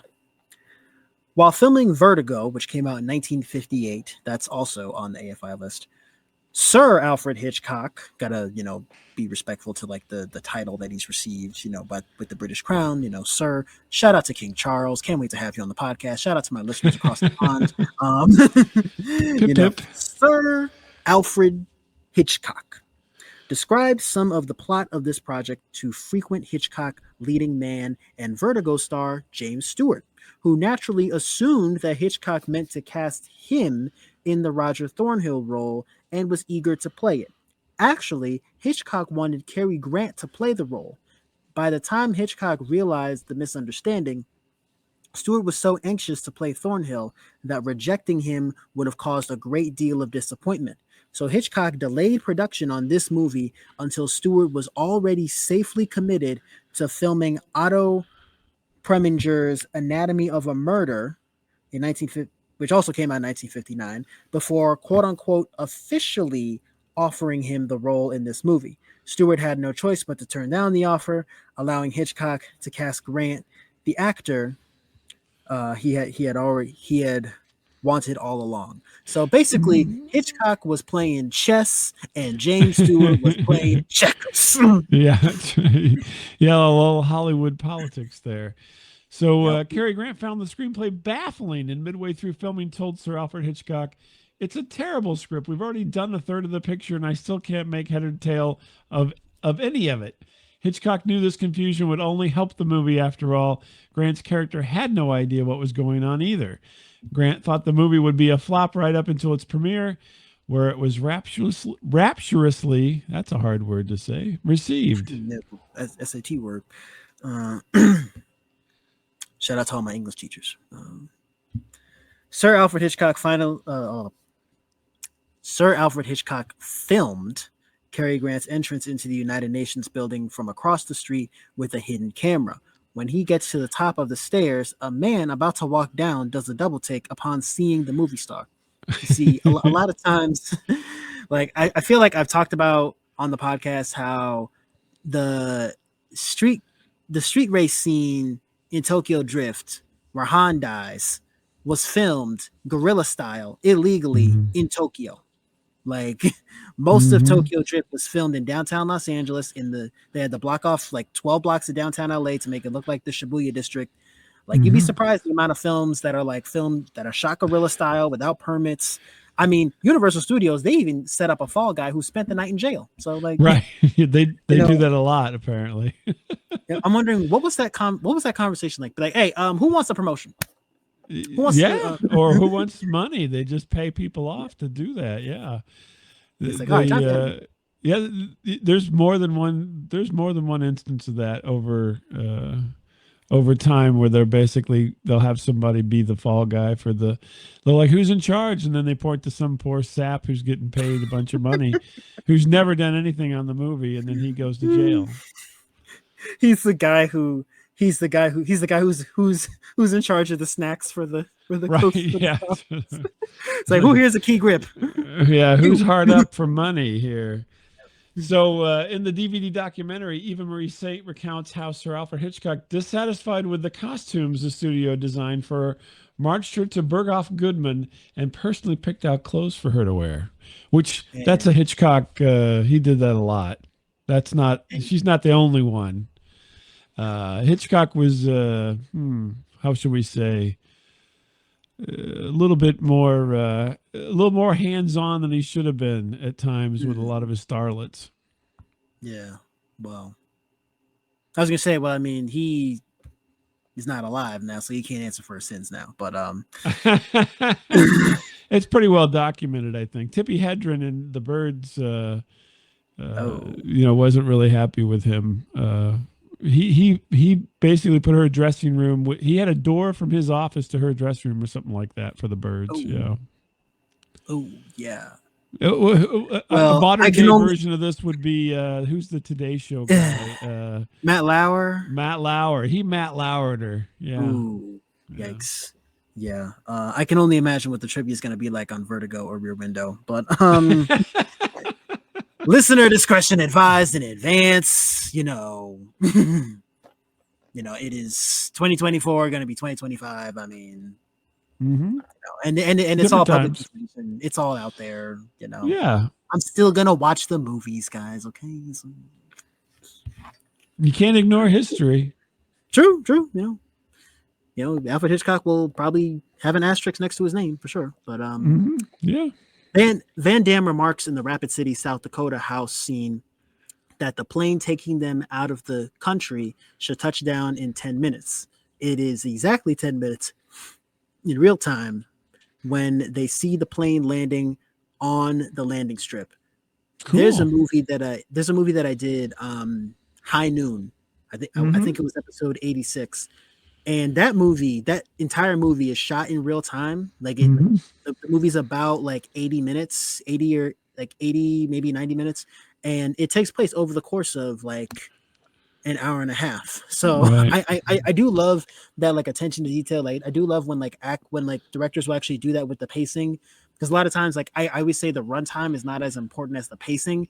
Like the runtime, it could be hour and a half. Like I think this movie clocks in around 2 hours, 15 minutes, but it's just such a fast-paced movie. I'm so invested that I kind of forget about the clock. Like I'm not like but then there's some movies where it can be an hour and a half, and I'm just watching the clock the whole time. Like I feel like I'm sitting there for 3 hours. But I always love it when like directors kind of sneak in that real-time pacing of the movie where like they say 10 minutes and it's literally 10 minutes. You know, I Mhm. always love it. I feel like they don't do that, and I feel like they don't do that a whole lot today now. And Yeah. I feel like maybe I feel like maybe it's just a trend. I feel like I talked about this 2 episodes ago about how like movies are just like becoming 3 hours long just for the sake of being 3 hours long, and they don't need to be that long. I feel like No, they So, never like, do. The best thing a movie could be is super tight. If you ask me, I complain constantly about all the movies. I'm like, that was too long, too long. I could have cut that down. And the use of flashbacks and flash forwards is out of control right now. Totally out of control. I mean, we don't need to know. We don't need to know that their pet frog got run over. I mean, there's like, oh, we're setting up the psyche of this. Who cares? It's an action movie. Just move on. You know, we don't need to have all like that. do a Netflix original series. Why don't you? Like, Yeah, exactly. If you want to go on and on about this, yeah, get a series deal. They're giving them out all over the place. pretty much. Yeah, Well, Bob, why Twisters don't is you one let thing. us- Twisters is always long too. Twisters was way too long. So anyway, go ahead. Well, Bob, why don't you bring us to our user review? Again, provided to us by IMDb. So that wasn't. I gotta get back into my Cary Grant point. That wasn't very sporting. Using real bullets. That wasn't very good. Never mind. Cary Grant handles the twisted expressions on his face, his astonished look, his impulsive smile, with professional self-assurance and charm, while taking us right in the middle of confusion on a breathless 2,000-mile cross-country chase, which has its gripping showdown across the giant faces of the presidents sculpted on Mount Rushmore, high above Rapid City, South Dakota. Grant plays Roger Thornhill, a stylish publicist mistaken for a fictitious federal agent, plunged into a world of crime and intrigue, hunted down by villains who want to eliminate him because he seems to be on to their dishonest dealings. When questioned by bland Philip Van Dam, James Mason, Thornhill is unable to convince him that he is a victim of mistaken identity. His 3 thugs fill him with bourbon and place him in a stolen car, expecting him to have a drunken accident. After narrowly escaping his death, this is where the madmen thing comes in. They're professional drinkers. You can't just get them drunk. After narrowly escaping death, no one believes his story, including, obviously, his skeptical mother. Terrible. In an effort to discover the agent he is being confused with and using the clues he collected, Thornhill returns to the United Nations headquarters looking for George Kaplan. There, somebody falls into his arms, and unthinkably, Thornhill draws the blade out of the victim's back and is photographed holding the weapon in midair, and thus becomes a fugitive from justice, pursued by the cops, and had to skip by boarding a train into Chicago. While on the run, he is caught by a provocative platinum blonde, Eva Marie Saint, who comes out as a glamorous woman and a delightful charmer. James Mason, a polished master spy, showed too well to be threatening. His menacing henchman, Martin Landau, is also convincingly hurtful. In his 5th Hitchcock picture, Leo G. Carroll is suave and calm as a devoted intelligence chief. Directed by a genius behind the camera, North by Northwest remains a genuinely exciting film for the dangerous world of spies and counter-spies. Yeah, now just a quick aside for Hitchcock as a genius, right? Which I do think that, obviously Hitchcock movies are very, very, very good, but he had a bit of a what do you want to say?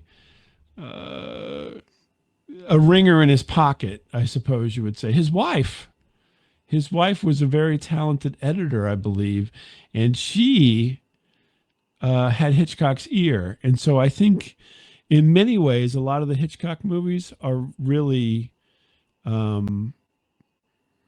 co-directed by him and his wife. People may not like that. I've heard similar things. I've heard similar things about, now, although they're not married anymore, but James Cameron and Catherine Bigelow.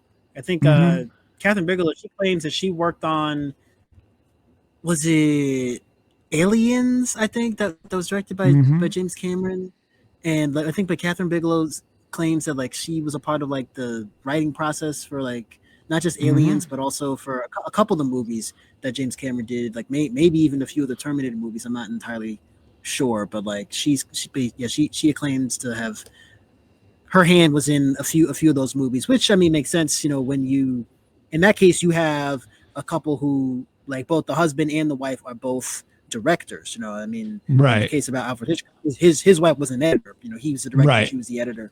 So I mean, I guess having that sort of synergy, that sort of like cohesive like unit, sort of like you got the director, but also some may claim it's nepotism, but like I don't, you know.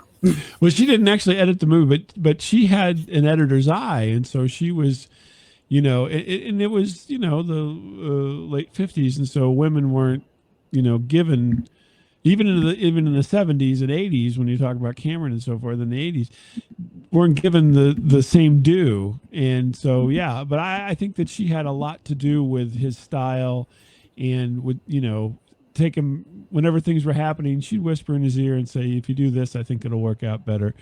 And he did, and it did work out better. And so, you know, you can't, rarely is there an individual genius who pulls all these things off. Rarely. There's always somebody else or a team of somebody else is involved, even if they don't get the accolades. And I think that's the same. That's the case with Hitchcock as well as everybody else who everybody says they're a genius or what have you. You know, it's not. That's not the norm, right? It's a team effort. Movies are a team effort. You know, you can't even imagine how much of a team effort. It's not. The team isn't just like a baseball team or a football team or a basketball team where you have finite amounts of people on the field. It's literally, some movies are infinite numbers of people. If you watch any of the Marvel movies and watch the credits, that's a lot of damn people. That's a lot, you know, like a cruise, plural. Yeah, a cruise, exactly. So filming cruise units. So some details First, here. second, third. Exactly. Yeah, the details here. The release date was December 18th, 1959. Yeah. Oh, the movie does have an IMDb rating of 8.3 out of 10 stars. Oh, I'm sorry, I skipped you. Of about 4.2 out of 5 stars. That's good. It's cool. It's cool. The country of origin is, of course, the United States. It's an American film. It's on the American Film Institute's top 100. Yeah, and the languages they used in the movie were English for the predominantly, and some French. Yeah, I can't remember where the French is spoken. When they're in Monaco, it's French. Yeah. Oh, right, yeah, Monaco. Yeah.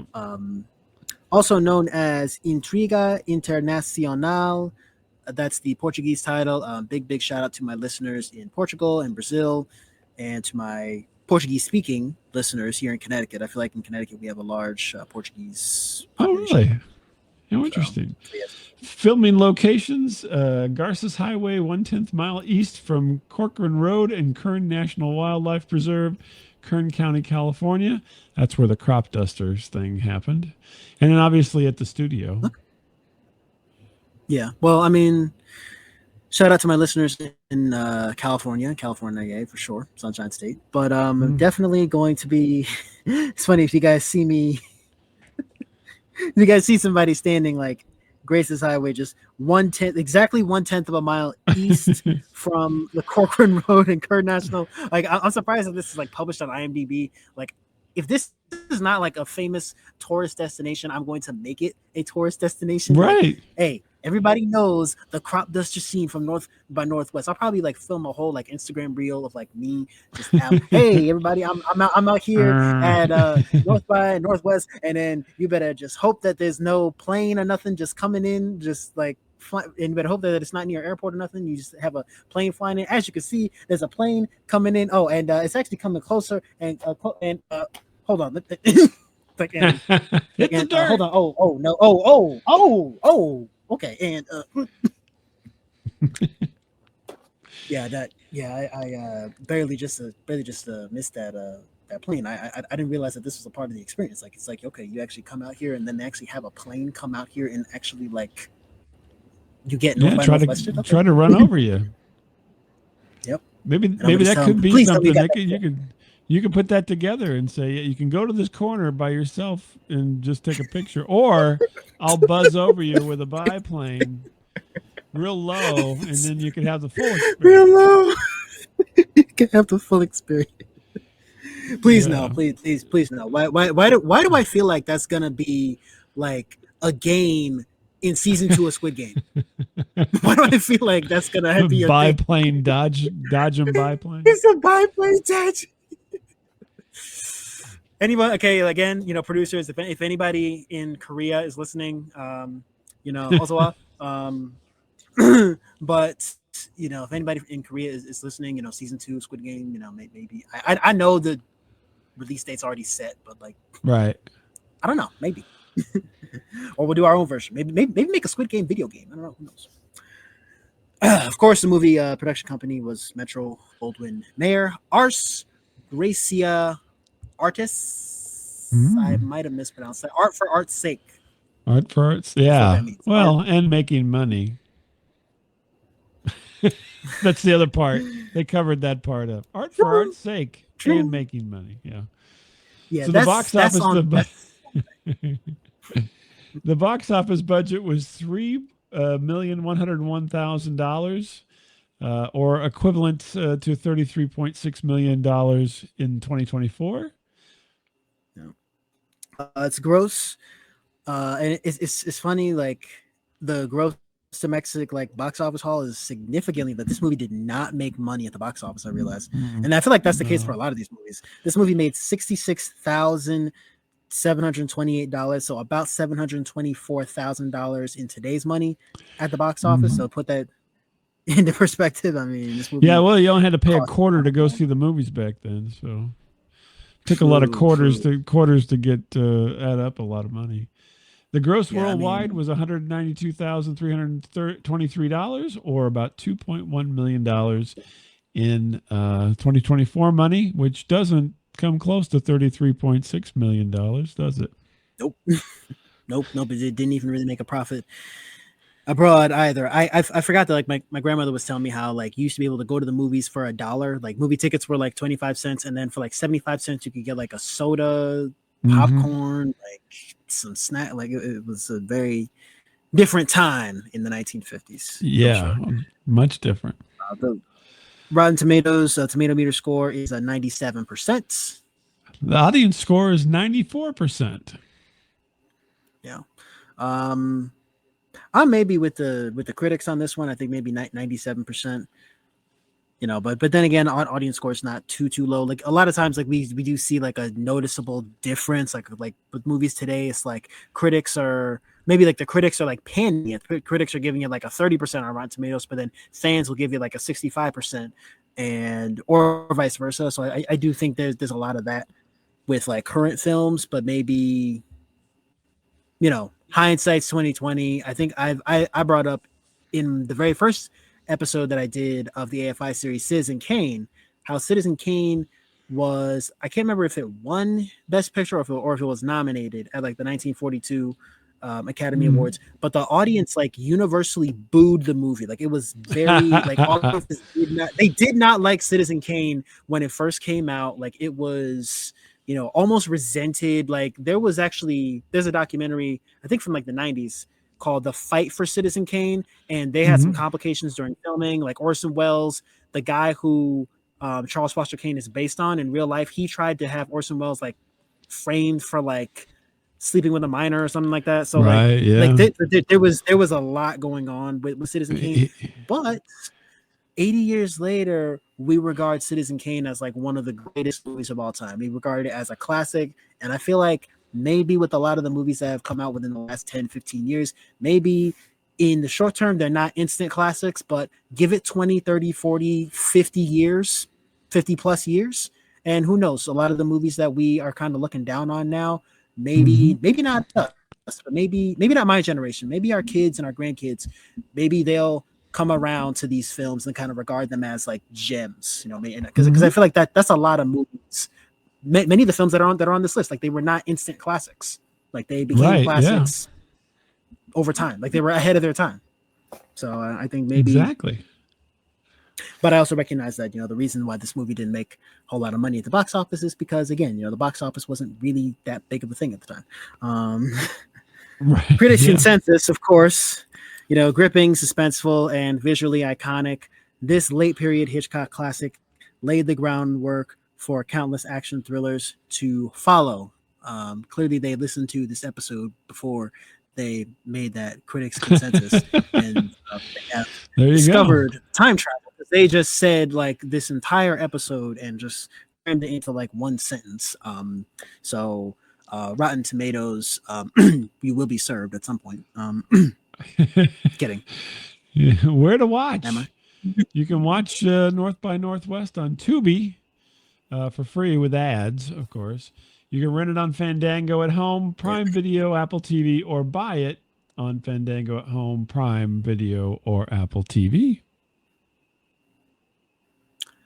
I, of course, watched it for free on Tubi, but as of the recording of this podcast, it's on Tubi. I don't know when it's leaving Tubi or not, because the Tubi stuff always like comes and goes. I feel like once the stuff leaves the major streaming platforms, it always ends up on either Pluto TV or Tubi. Right. And it's like and it's available there for free. Usually when it's like between like the major streaming platforms, it ends up on Tubi. So definitely check it out on Tubi, or you could also rent it. Yeah, you can rent it. I'm sure there's also, I'm sure you could also like probably find it on like 4K video or whatever. It was on Max at one point, but I have to say, Bob, it has been fun talking to you for almost 2 hours. And before I close out the episode, I do just want to give you the floor, just kind of for myself and all of our listeners, just kind of let the listeners know what you got going on in your life, what you got going on like Static Radio, where they can find you, when you're going to bring Mike onto my show, just kind of have at it. I give you the floor. Sure. You can listen to to quote the people from Rotten Tomatoes, the gripping, suspenseful, and audiologically iconic show, Static Radio, every week at staticradio.com, at Static Radio on most of the socials. If it's not at Static Radio, it'll be something similar. You can always go there, take a listen. We've got shows, over 1,500 shows at this point and counting to listen to. I mean, what the heck? Maybe go back and listen to an old one and see what's going on back in the 90s or early 2000s. And, it's kind of a time capsule of things that were happening in pop culture and modern life during that time period. That's all I got. Okay.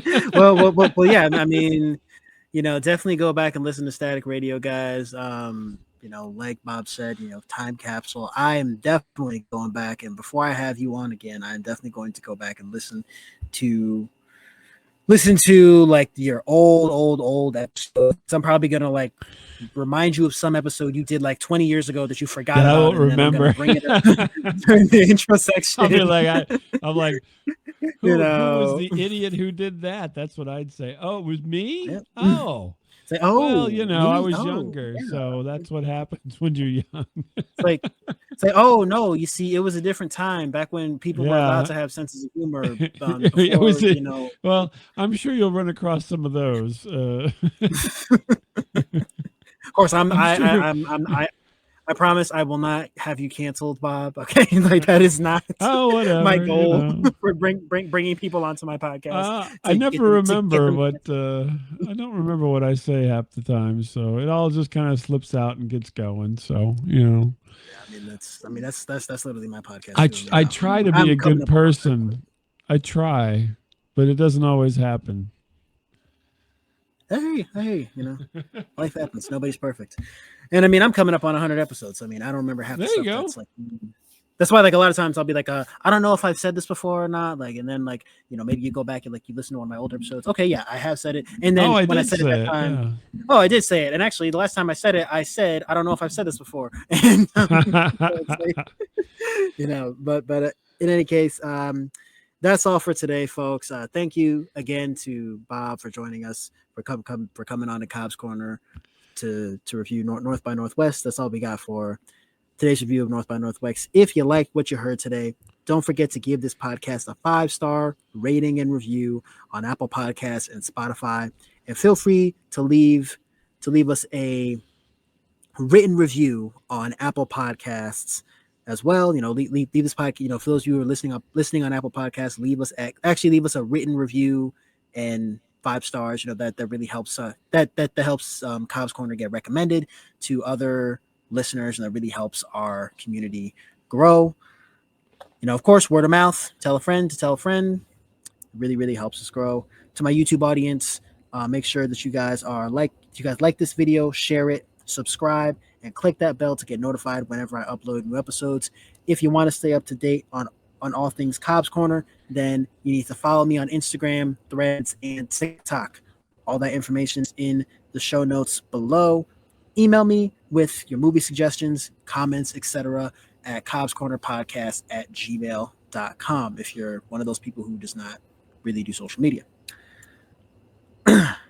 If you made it to the very end of this episode, I greatly appreciate it. I know these episodes can be long. I'm working on my runtimes, guys. I know some are longer than others, but I greatly appreciate it if you made it to the end of this episode. Click that video on the screen right now to listen to my review of Raiders of the Lost Ark that I did with Derick McDuff from the Underrated Podcast. As always, I will talk to all of you in the next episode. Peace.